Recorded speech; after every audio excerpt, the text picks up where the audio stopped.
Hello everyone, welcome back to the channel. In this particular video, we are going to talk about how to install Cursor AI and how to run your first AI command.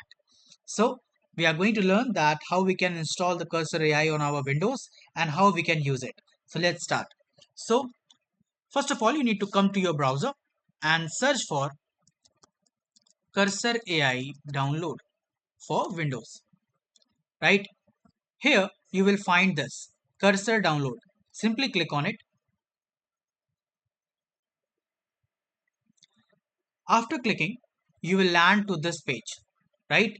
Here you can see this is a download page and you will get this option, download for Windows. Simply click on it and after clicking, the download process of Cursor AI will start. The important point is that its installation process is very similar about how we download normal apps in our system, right? As you can see here, the download process has started. It is of the 170 MB. So let's wait.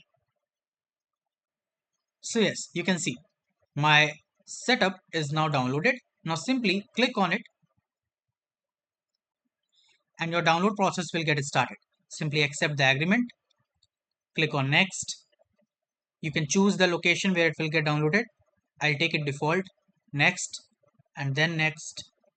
Let's create a desktop icon also and next. And this is some ready to install. That setup is now ready to begin. So simply just click on this install. Now your Cursor AI is now getting installed on your system, right? This will also take little bit time. Let's wait for it. So after the completion of installation process, you will see this interface. Simply just click on the finish button, right? So after clicking, your app will get launched. If it is not getting launched, you can run it as administrator from the desktop icon. Okay, so let's wait for it. Fine. So here you will find the two options, sign in and login, right? I will go with the login option. Now after clicking on the login button, you will redirect to the website. Here also you need to log in. So let's click on it. Here we'll get three options: continue with Google, continue with GitHub, and continue with Apple. Or you can manually enter your email if you want. Right. So I will go with the continue with Google. Uh, I will not show you the rest of the process because that is containing some sensitive data. But let's continue with Google here. And after the completion of your login, simply just give some of the details, right? So I'm a software engineer, so I will give it a software engineer here and let's click on the continue. Fine. Now it is saying to work with the pro. If you want, you can, otherwise skip it. And here you will find continue button. Let's click on it. Now let's connect to the GitHub. Fine. After connecting, you will see this authorize page. Simply just authorize it. Great. Now it is saying connecting to GitHub. Fine, it is connected now. Now it is asking for the API key here. You have to enter some API key, right? So I want to give it the free API, which is provided by the Google. So let's take out that. So let's go on the browser, search for Gemini API key. It is free for all. So get your Gemini API key. Here you will find get started, and then here you will get the get API key. Simply click on it and it will ask you to create a API key. Simply click on it and after clicking just create a project.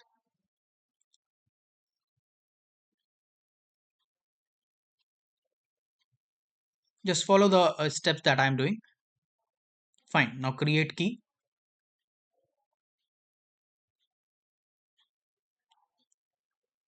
Now your API key is now successfully created. Simply just copy it and now let's paste it here and save it.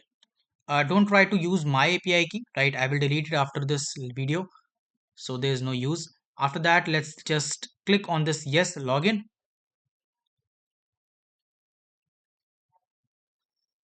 And please only log in if you just come from the Cursor app. Yes, I came from there, so let's log in here. So let's click on this yes login and it will open the app in just few seconds. And yes, it is started now. So plugins give your agent important context. Fine, so let's start building. You can add your Figma, Notion also. That's all on you. Now let's create a new project here. click on the plus new project option, and let's select a folder.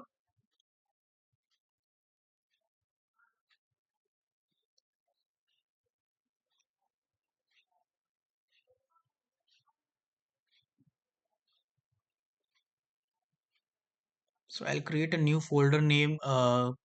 Let's take it cursor practice. Cursor practice. Done. Simply just select the folder, and now you can see that our folder is now getting opened inside the cursor AI. Let's wait for it. Yes, it is done now. So you can create a new file. It's looks very similar to the VS Code that you were using earlier, right? All the time. Now simply just create a new file. The process are still the same. uh, just write index.js here, and you can see the logo of JS is also present, same as in Visual Studio Code. And now you can just simply give the command here. Here you can give the command that you want to create. Let's create a simple project that we will create. Let's create a small function of adding two numbers, right? So just give a command, create a function to add two numbers, and let's give it to it. So it is planning the next moves. Let's see.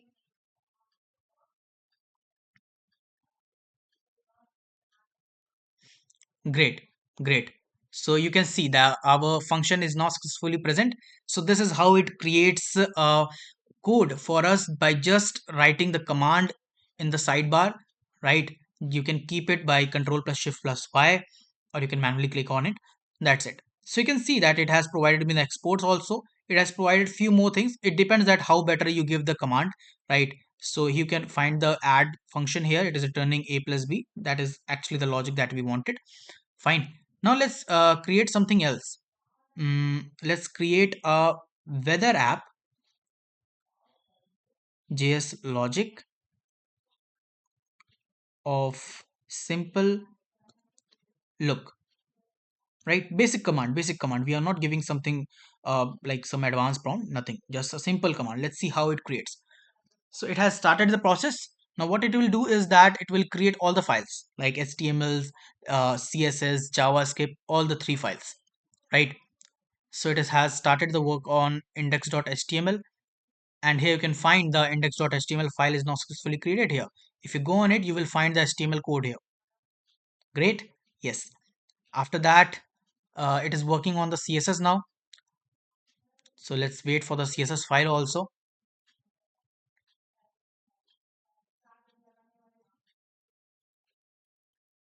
And yes, CSS file is also created. And now it is creating the JavaScript, but it is using another file named app.js, not on the index.js. Okay, fine.